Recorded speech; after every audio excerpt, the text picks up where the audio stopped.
Welcome to the Ancestral Findings Podcast. She is a little-known but quite important player in the early part of the Wars of the Roses.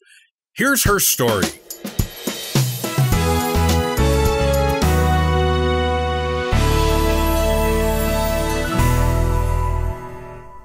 Jacquetta of Luxembourg played an important part in the beginning of the Wars of the Roses.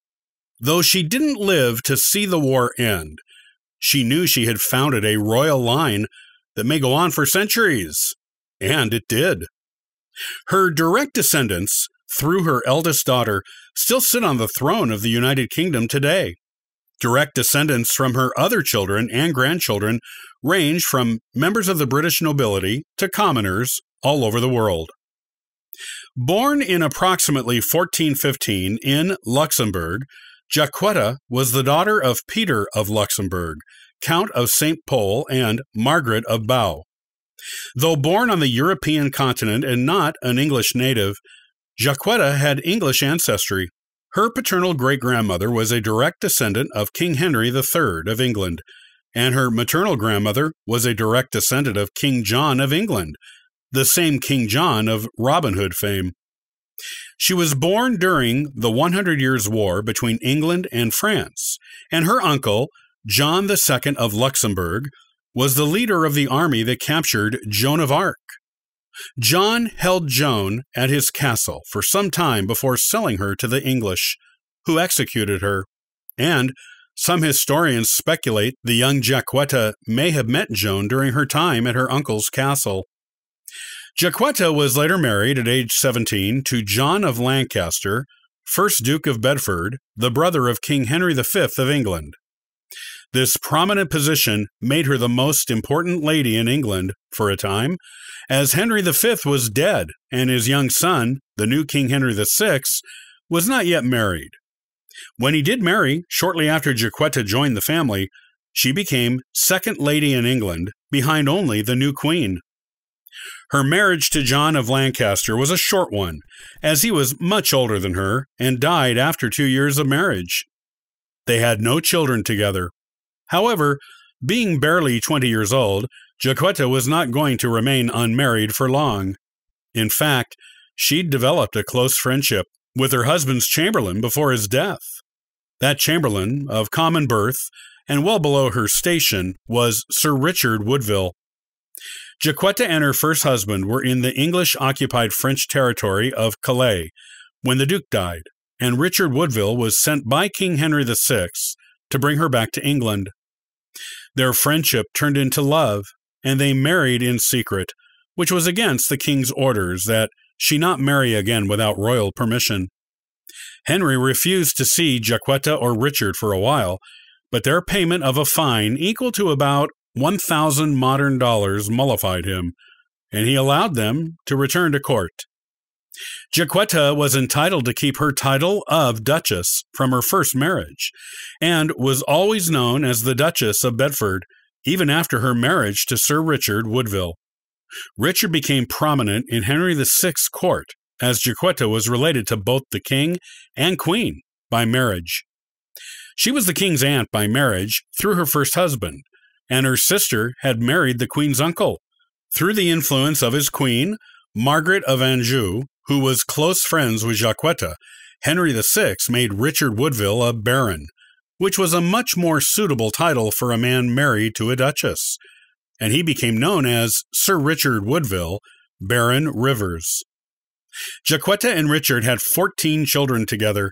When the Wars of the Roses broke out, they fought solidly on the Lancaster side, which was the side of King Henry VI and Margaret of Anjou, their good friends and relatives. However, it was their eldest child, Elizabeth Woodville, who changed everything for Jacquetta, Richard, and their entire family. Elizabeth was married at a young age to Sir John Grey, a knight who fought on the Lancastrian side of the war. When he was killed in battle, his mother refused to give Elizabeth's 2 sons, with John, their rightful inheritance of property from the Grey estate. By then, the Lancastrians had lost the throne to the York side of the war, at least for the time being, and the new Yorkist king, Edward IV, was on the throne. Elizabeth petitioned the new king in person to get her son's inheritance for them, and he agreed. He also fell madly in love with her, and they were married in secret, with only Jacquetta, a choir boy, and a priest as witnesses. Their marriage was kept secret for a few months, until Edward's cousin was about to announce he had secured a betrothal for Edward to a French princess. Then, Edward revealed the marriage. Elizabeth was now the queen, and Jacquetta was the queen's mother. Only after years of fighting for the Lancasters, Jacquetta was the mother of a Yorkist queen. The entire Woodville family had to switch sides and become Yorkists. This meant Jacquetta giving up her long-time, close friendship with the deposed Queen Margaret of Anjou.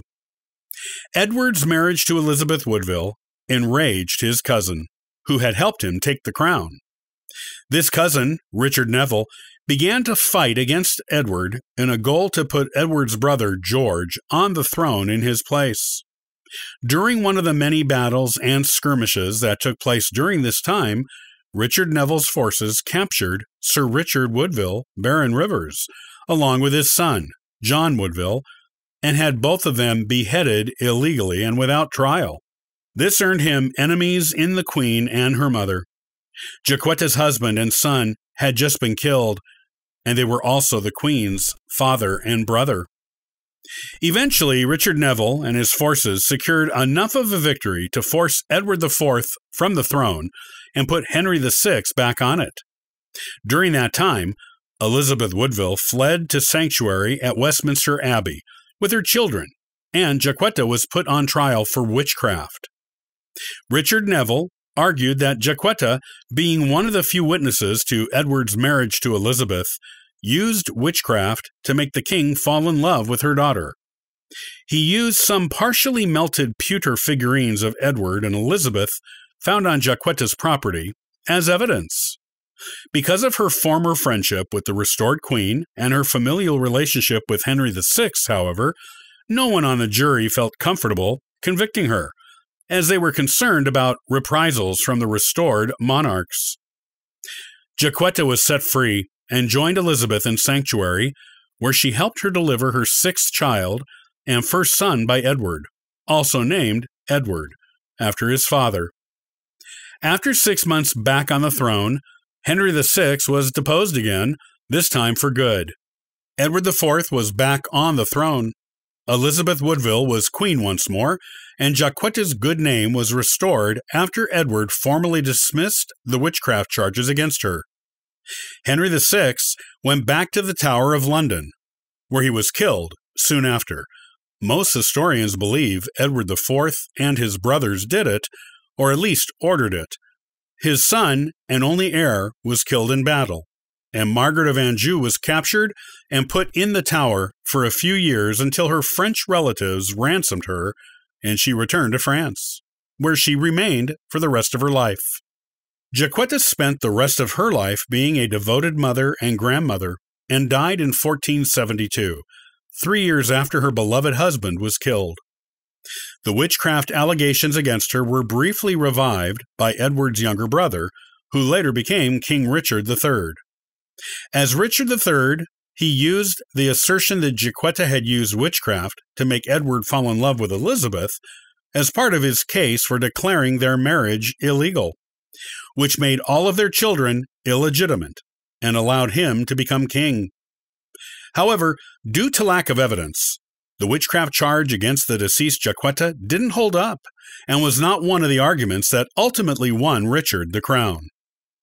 After Richard III was killed in battle by Henry Tudor's army 2 years after becoming king, the new king Henry VII married the eldest daughter of Edward IV and Elizabeth Woodville, Elizabeth of York, Jacquetta's granddaughter. Through Elizabeth of York, Jacquetta and her husband Richard became the direct ancestors of every monarch to sit on the English throne afterward, even up to the present Queen Elizabeth II.